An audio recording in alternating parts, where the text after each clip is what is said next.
आप सभी को नमस्कार। और मैग्नेट माइंड आप लोगों के लिए लेकर आया है एक बेहतरीन टॉपिक जो इंटर के बच्चों के लिए बहुत ही इंपॉर्टेंट है।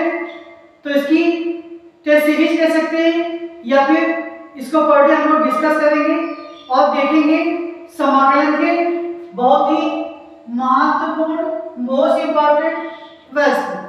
तो चलिए स्टार्ट करते हैं। आज हम लोग बात करेंगे कि समाकलन में उस प्रकार के प्रश्न जिसमें दो व्यंजक का गुणनखंड होता है।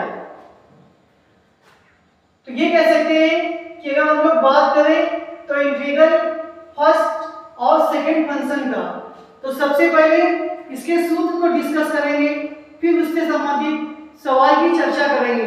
तो इसका जो सूत्र होता है इंटीग्रल फर्स्ट गुणे सेकंड फंक्शन, तो इसका फार्मूला होता है फर्स्ट फंक्शन आप ऐसे लिख लीजिए, सेकंड का आपको इंटीग्रेट करना है माइनस डिफरेंशिएट करना है फर्स्ट फंक्शन का, फिर इंटीग्रेट करना है सेकंड फंक्शन का, और इसका जो भी आंसर आएगा उसका हमें फिर से इंटीग्रेट कर देना है। ये हमारा सूत्र होता है फर्स्ट और सेकंड फंक्शन का। देखो फार्मूले तो तुम लोगों को याद करने पड़ेंगे, लेकिन यहाँ पे कुछ फार्मूले हम लोग साथ में बताते चलेंगे जिससे तुम लोगों को आसानी होगी। तो अगर सबसे पहले क्वेश्चन की बात करें, हमें ये बताना है कि x log x इसका इंटीग्रल कैसे किया जाएगा। तो यहाँ पे साफ साफ दिख रहा है दो फंक्शन का गुणा हुआ है।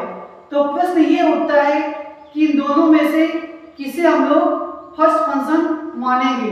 तो उसके लिए एक सीक्वेंस याद कर लीजिए। सीक्वेंस ये है कि सबसे पहले अगर हमें इनवर्स दिख रहा है तो इनवर्स को फर्स्ट फंक्शन मानेंगे, इनवर्स नहीं दिख रहा है तो लॉग को फर्स्ट फंक्शन मानेंगे, लॉग भी नहीं दिख रहा है तो x की पावर n को फर्स्ट फंक्शन मानेंगे।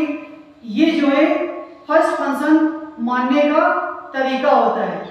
तो यहाँ पे क्वेश्चन की बात करें, इनवर्स है नहीं लेकिन हमें लॉग दिखा, तो जब लॉग दिख गया तो इस क्या करेंगे, ये इसी को फर्स्ट फंक्शन मानेंगे, सेकंड फंक्शन हमारा x होगा।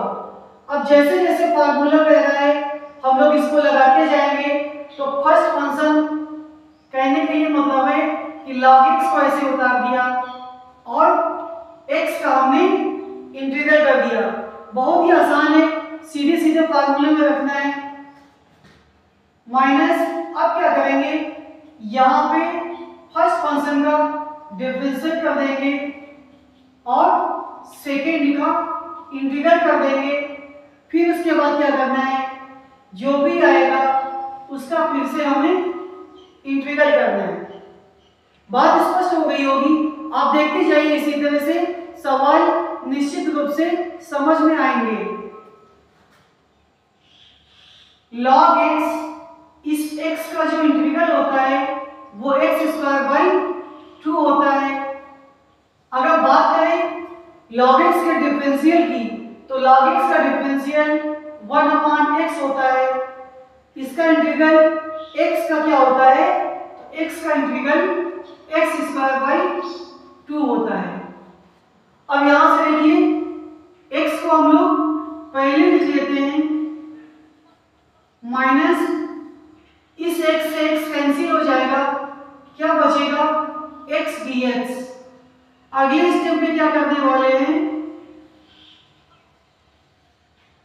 ये जो x लिखा हुआ है इसका इंटीग्रल क्या होता है, x² / 2 होता है। और जैसे इंटीग्रल खत्म होता है हम लोग यहाँ पे एक कांस्टेंट जोड़ देते हैं,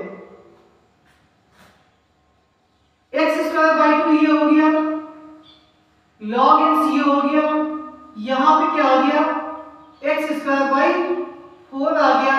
तो अब इन दोनों स्टेप से हम लोग जो कॉमन लेंगे x² / 2 कॉमन लेंगे, तो आंसर क्या आएगा, log x minus x² / 2 plus c।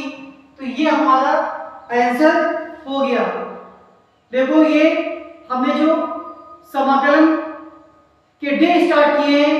इस डे को आप इसी तरह से देखते रहे और ढेर सारे क्वेश्चन और बताए जाएंगे और इसी के साथ साथ ये सीरीज बढ़ती रहेगी। अगर होमवर्क की बात करें तो आप लोगों का जो होमवर्क है, जो होमवर्क दिया जा रहा है, इस होमवर्क में आप लोगों को x क्यूब log x ये क्वेश्चन करने हैं और बिल्कुल ऐसे ही इसको आप लोग करते जाइए, स्टेप बाय स्टेप करते जाइए। 100% आपको ये क्वेश्चन आ जाएंगे। अगले क्वेश्चन की बात करें तो x स्क्वायर log x और x की पावर n log x, ये आप लोगों के 3 क्वेश्चन प्रैक्टिस के तौर पर दिए जा रहे हैं। आप लोग इनको इसी तरह से हल करते रहिएगा और ऐसे ही कॉमन लेके अपना आंसर आसानी से निकाल सकते हैं। उससे भी बड़ी बात, घर बैठे आपके इंटर की एग्जाम की आसानी से तैयारी हो सकती है बिना किसी को फीस दिए हुए। बस आप लोग इस चैनल को इसी तरह सपोर्ट करते रहिए।